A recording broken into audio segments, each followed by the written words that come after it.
Okay, so we are into the afternoon now in Paris at the Paris Airshow.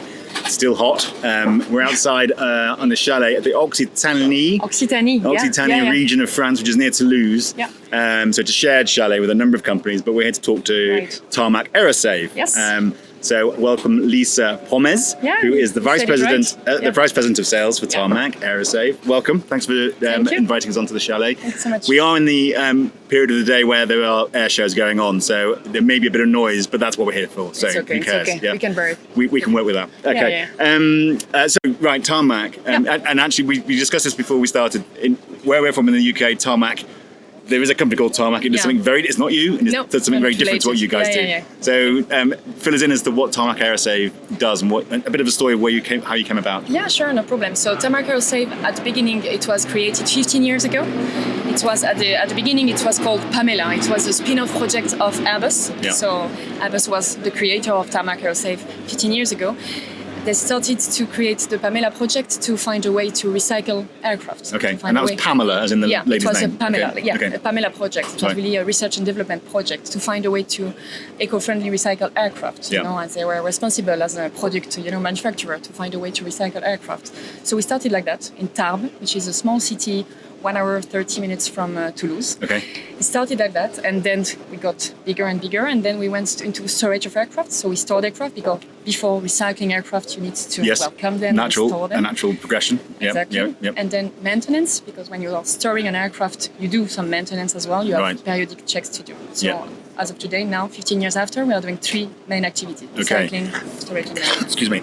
And you're not part of Airbus anymore. You spun off from Airbus. So you're a standalone company. We still are. In fact, the company is still owned by 3 main shareholders. Yeah. So we still have Airbus around the table. We have Safran also. Yeah. So 33% is Safran. Yeah. And then the last shareholder is Suez, which is a waste management company, leader in Europe. Okay. So 3 shareholders that we have a logic around our activity. So pretty solid players behind us. Sure. So your base is still in Tarbes. Yeah, the headquarters of the company is still in Tarbes, so near Lourdes. Maybe you're familiar with Lourdes, the pilgrim city. Yeah, exactly. So the headquarters are in Tarbes. So the company started in Tarbes, so 15 years ago, as I said. Yeah. Then we created another base in Teruel, in Aragon, in Spain, north of Spain. Which is now our biggest site. Yeah. And then we opened also a third site in Toulouse, Francazal, a former military base. Okay. So today we have 3 sites. So these sites have large hangars, I guess, where aircraft come end of life, or not in as use. Of today, our split of activity is 15% of our activity, 20% of activity is for aircraft recycling. Yeah. The rest is storage and maintenance, so line and base maintenance mainly. Yeah. So it's the split as of today. So we have hangars. We have 7 in total. Yeah. In the group, we have 7 aircraft hangars, and we have a lot of parking space. We have the biggest parking facility in Europe in terms of slots. These are outside parking spaces, or so there's aircraft Yeah, sitting there waiting for exactly. their fate. But in fact, no. In fact, as I said, it's only 15% of the aircraft we have in storage. They are recycled. The rest, they go back to operation. We are an MRO. In fact, Tarmac is now a proper MRO company doing maintenance and reactivation of aircraft. Yep. So you're right. When the people are traveling to Tarbes or Lourdes Airport, they see all the aircraft. Like, oh my God, it's a graveyard. Yeah. But we are not. It's and not that's like why I'm happy those to desert pictures of aircraft go for miles and miles. Exactly. And that's why when you visit also Tarmac facility, you saw so many different liveries of exotic airlines, not only French or Spanish airlines. We have airlines coming from all over the world because our main customers also are leasing companies. Right, they do transition. Yes. With us, Yep. So actually what's been happening recently, a lot of the aircraft that were maybe put out of commission, and we'll talk about COVID actually, why not? People don't want to talk about COVID because who wants to talk about COVID? But actually it's still relevant because we're still feeling the impact of COVID. A lot was happening in aviation at that time, a lot of aircraft taken out of service. No, you're right. But so where are we? Where are we in the sort of recovery from that? But you're right. The COVID was a big impact for the whole aviation company, let's say. But for Tarmac, it was a big impact, but also an opportunity. Yeah. I need to say it. In full honesty, it was an opportunity because we received so many aircraft. We received more than 600 aircraft in a short period. Yeah. So we had to support the industry. We supported the airline, we supported the lessors by accommodating the aircraft that were grounded because they couldn't fly, and then by reactivating those aircraft because at the end when COVID stopped or it was over, and then everyone was like, I'm back, I want you to fly again. So we had to we hired a lot of people, we invested a lot in tooling to be able to reactivate those aircraft. So it was a big impact, but now the wave is over. because we passed the wave, let's say the COVID, because the big wave was the after COVID for us, the reactivation of the aircraft. But now we are back to normal, the pre-COVID, let's say, because all the aircraft are flying, less and less new aircraft. So the second-hand aircraft are really like gold. Yeah. So well, the ongoing issue is getting the new ones out of the production line. Exactly. So the older aircraft are staying in the air longer, and that's clearly going to be how you help. Yeah. So the extension of lease by the lessors on the airline, it means less aircraft into storage. So for the moment, we are not looking into stored aircraft. As a salesperson, it is not what we are looking after. It's more but now we work more and more with airlines, like European airlines, so the Spanish airline, the national airlines, and also Air France or other national airlines, to do more base maintenance and regular maintenance with them. By the time the transition and the lessors, the transition project comes back. You know? And, so MROs become big and important. Exactly. There's obviously huge strain on that part of the industry, not because there's low demand, but almost because there's too much demand, not enough supply. The demand is pretty high. But the position of Tarmac is a bit different. I don't say that the strategy of Tarmac is not to become the next big MRO in Europe. This is not our positioning. Really, our positioning is better to target, as I said, the European airline, and then to support phase out of airline also when they have aged fleet, to support the phase out and transition. So this is, and we have a flexibility. We are, even if we are becoming bigger and bigger, we are only 600, which is not so much compared to the biggest MROs. And this is our strength also, because we are quite flexible. We have many hangars, we have 3 sites, so we can move around. And this is it's appreciated by our customers, to be flexible, to not be full for 3 years, to have the ability to, if you call me tomorrow and say, okay, Lisa, I want to do a landing gear swap this summer. I'm able to take your aircraft and to swap the gears or or drop the engines. So that's a trend, because the bigger MROs, they don't want this type of job. But this is the positioning of Tarmac. A lot of discussion around MRO is supply chain still, and that's probably the ongoing issue that we are still trying to grapple with, and it's not going to go away anytime soon. By the sounds of it, just people are going to have to recalibrate a little bit. You play your part in that. You're also subject to that, because you need supply chain. How are you seeing things? The impact, we see it also in the recycling activity, because there is less parts also on demand. You need second-hand parts, and the second-hand parts, they come from recycling also, because some people are a bit, when we are in airshow like that, to recycle an aircraft, a bit sad, but if it's a logic of an industry, you need second-hand parts, and they come from teardown of aircraft, come for recycling. So in fact, we dismantle aircraft, so we put back. It's not ourselves, we are not trading parts, but our customers, which are, some of them are trading company, they are able to put back parts in the system, in the industry, and to solve also and to soften the supply chain issues. So for sure, we are also supporting these trends. These days, some of those aircraft, some of them may not be that old, really.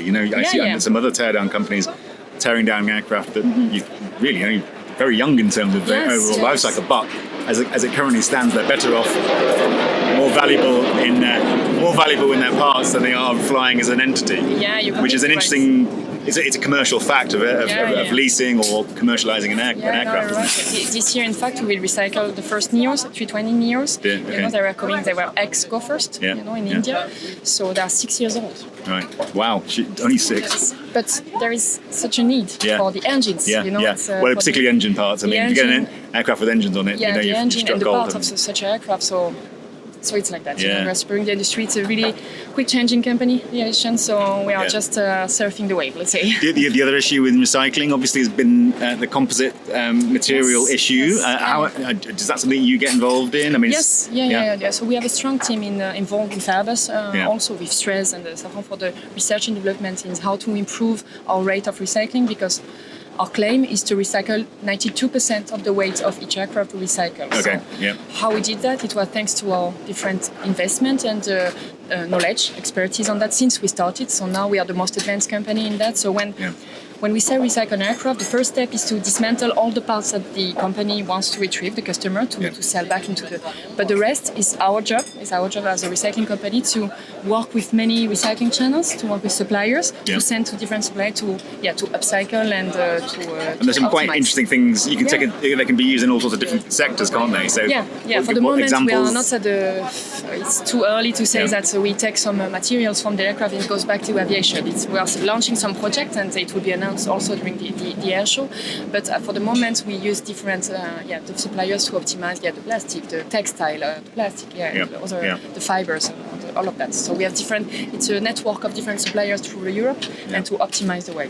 And even storing, it's not like they're mothballed and no one touches them. When you're storing an aircraft, there's still work to be done on it. Yeah, sure. In not fact, to keep it operational, but to keep it so it could be operational. In fact, you're totally right. Either we park an aircraft and it's like dry aircraft, dry parking, let's say, sorry. So dry parking, we don't touch it if it's not under Part 145. But normally, the storage, we call it, is as per AMM, Aircraft Manual, Maintenance Manual, sorry.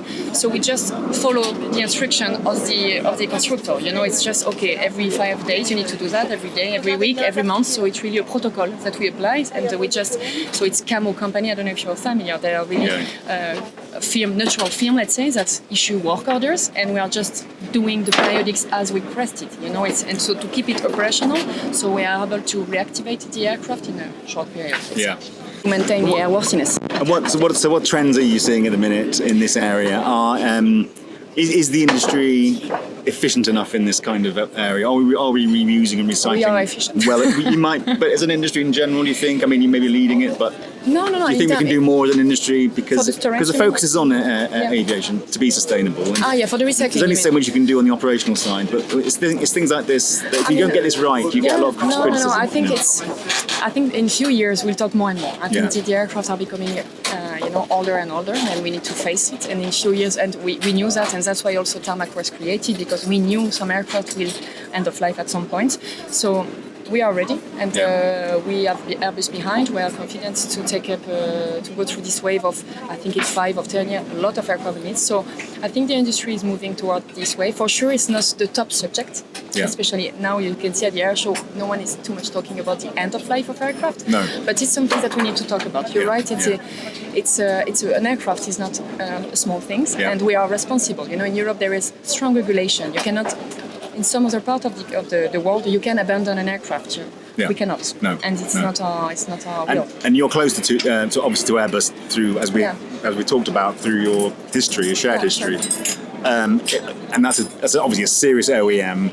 Yeah. What the decisions they make at the beginning of an aircraft's life really actually affect what happens at the end of it, doesn't it? So, correct. And often some of the criticism is that they make decisions there which don't really, which don't work out at the end. So, is that improving? Are the OEMs like baking this into their design at the upfront? I'm not sure we are still in the design. I don't think it's their top priority, but I'm sure they created Tarmac, so I think they're serious about it. They're serious. They are taking that seriously. Sustainability is a top priority of Airbus at the moment. Also, to Safran and Suez are also shareholders. So, I mean, I think it's quite serious, but for sure, years after years, it will be a more top subject. Yeah. So what's the latest trends you're seeing then? The biggest trend at the moment is not, as I say, not storage, is as you say, maintenance. Right. I mean, the maintenance, we need more players, so that's why we grew and we constructed more hangars. In our Spanish site, we recently opened two hangars for 380s. So to support 380s also maintenance. It's capable 380s, but we can also welcome other type of aircraft. So maintenance is quite a big trend, and recycling. As I said, to go back, the tear down will be. We see this year, for example, we'll tear down more than 10 A380. Okay. Wow. So it's okay. quite a big. A lot of material coming off them. And that's why, as you say, we don't talk a lot about that. It's not a big news, but it's quite historical. No one in the world we dismantle so many A380. You see them in the static, such a big baby. So we're quite proud. It's in terms of operational, in terms of capability to be able to do that. It's a quite significant job. Yeah. The other challenge everyone's talking about, and 2 years ago certainly they were talking about, and still here with us, is especially in the MRO side, engineers and people and talent. Right. I think everyone's struggling to get the right volume, but also the right quality. How does I guess the link with Toulouse, with being in Toulouse is an interesting place to be. Spotted the right challenge. I think all the MROs need to be honest on that and open. This is the main challenge for the years to come. So as I said before, during the COVID, we continued to recruit people and to train and retain people because the competition, we know, with the airline is fierce. They attract mechanics and technicians, but I think we improved. I will not say that we are where we should be, but we are still continue to invest and to retain our people. We are on training also facility and training people to keep up the qualification of our mechanics and technicians. So we hope next year to go beyond 600 people. Right. So that will be a big stage. And how many of those are technicians or maintenance I don't have people? the right split in head. Quite a number, though. You quite a number. Yeah. It's our main people are from technical. Yeah. Sure. Okay. I guess technology is changing that a little bit, is it though? With technology, it makes the work different, and therefore, in some respects, maybe more technical in some respects, but less physical, possibly. And so it changes the way people are trained. More investment, more in tooling. We invest in tooling so it's easier for sure. It has changed. We have now tablets, for the mechanicians, so it's an improvement for technology for sure. So, they don't do the work orders writing now; they use tablets. So this is also a small step. I would not say that we are the more advanced in technology, but we do step by step. Yeah. Well, our time's nearly up, but I want to just a quick word on the air show.